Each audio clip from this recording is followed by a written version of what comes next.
سلام، نیوایتی هستم. اخبار جدید در مورد گان متیک رایگان که 117 متیک چیزایی که همه یوتیوبرها گذاشتن و حاشیه ها قراره که 117 متیک رایگان به بازی برمیاد.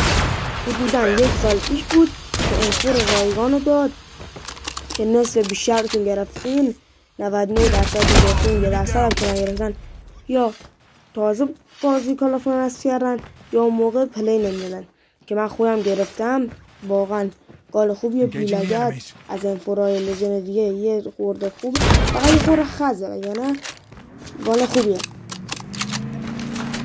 طبق چیزه یه خورده گیم پلی ببینیم تا بریم گانو بهتون نشون میدم.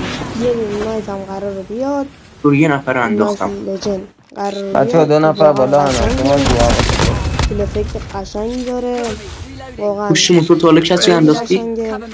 من یارت انداختم. ارزش زدن داره، ولی خب دیگه زیاد حالا با نایف بیشتری پلی نمیدن، ولی خب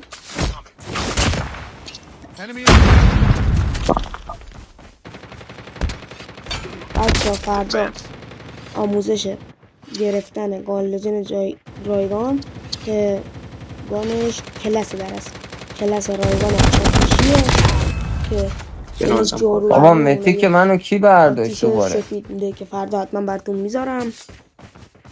هیچی دیدم این گان لژند رایگان متیک رایگان درست 117 متیک کیل افکت قشنگی داره، هم کیل افکتش خوبه هم فول آپگریدش کنه قشنگه.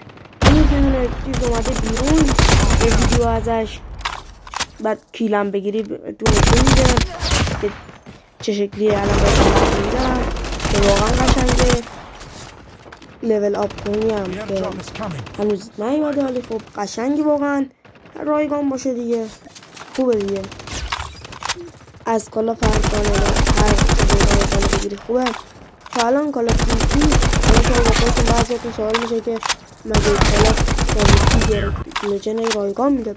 تا الان 2 تا گان لژند رایگان داده، یه دونه خود و یه دونه DRH، جفتش هم واقعا گانه خوبه. این DRH چنل دست خودمه، ویدیوش هم براتون گذاشتم، برین داخل چنل ببینین. این نایف هست که قرار بیاد، کیل افکت قشنگی داره، واقعا نایف خوبیه،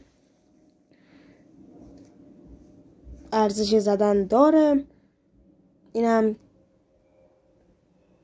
دقت، اینم 117 متیک رایگان که این شکلی قرار بیاد. قشنگ همش هم در موردش هست، دقت کنین.